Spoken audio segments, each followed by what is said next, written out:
भूतिया कुआं एक डरावनी कहानी।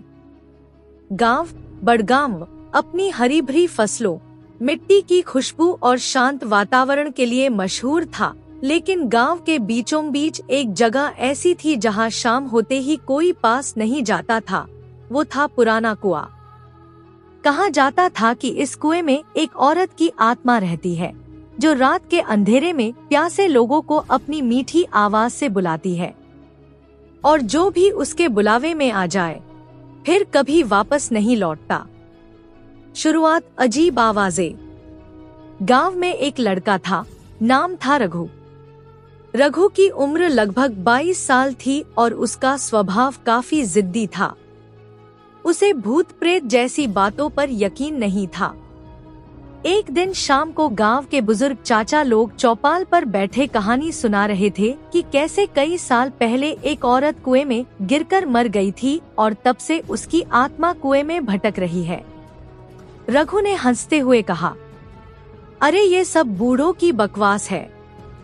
मैं आज रात वहां जाऊंगा और देखूंगा कि कौन भूत है। गांव वाले डर गए। उन्होंने समझाया, रघु, मस्ती मजाक अपनी जगह है, लेकिन उस कुएं के पास मत जाना। वहां से अजीब आवाजें आती हैं। लेकिन रघु अपनी आदत के अनुसार किसी की बात नहीं मानता था। पहली रात डर की शुरुआत। रात के करीब 11 बजे रघु चुपके से अपने घर से निकला।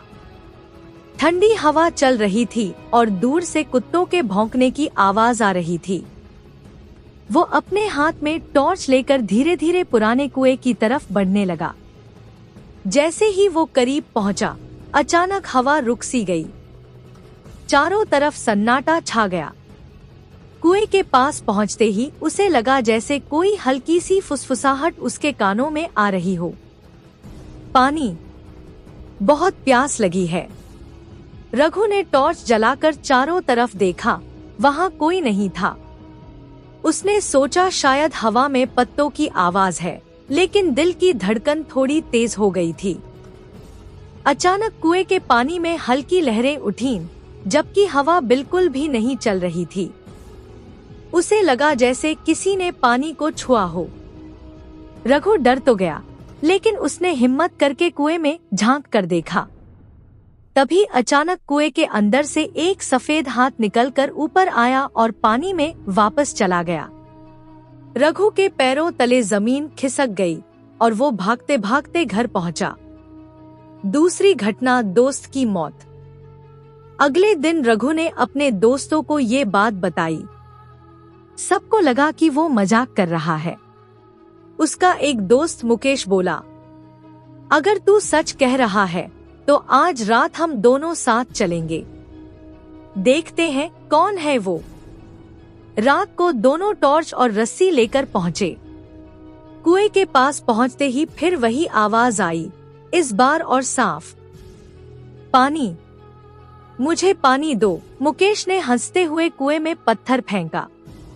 ले, पानी पी ले।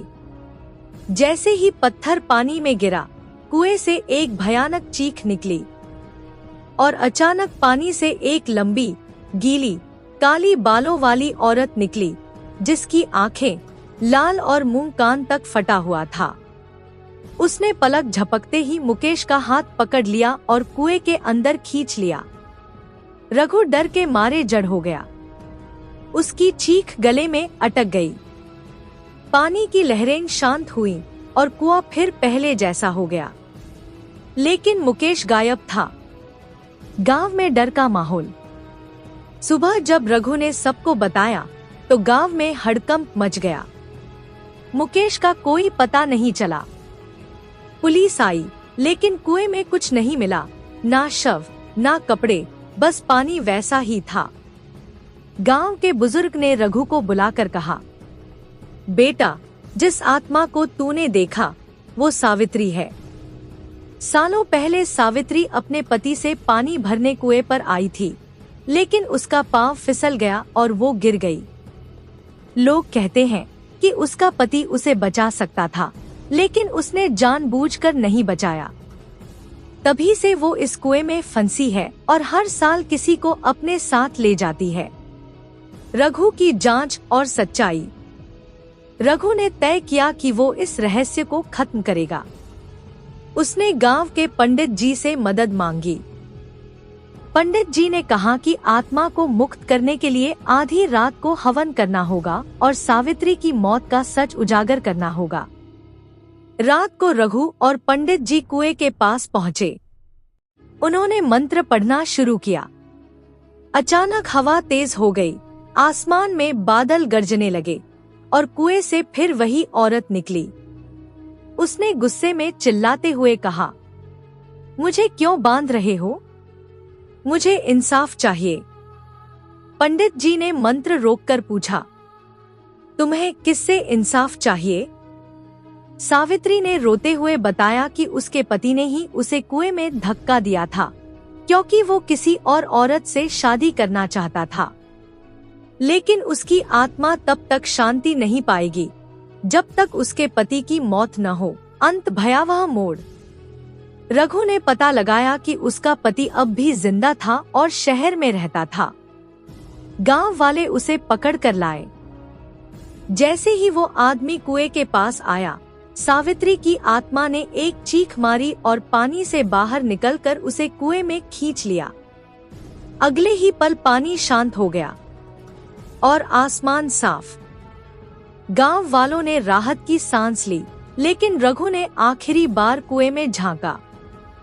पानी में उसे अपना ही चेहरा दिखा, लेकिन चेहरा मुस्कुरा रहा था, जैसे कोई अंदर से उसे बुला रहा हो। उस दिन के बाद रघु कभी दिखाई नहीं दिया। गांव के लोग कहते हैं कि अब कुएं में सावित्री के साथ रघु की आत्मा भी रहती है और वो दोनों मिलकर नए शिकार ढूंढते हैं।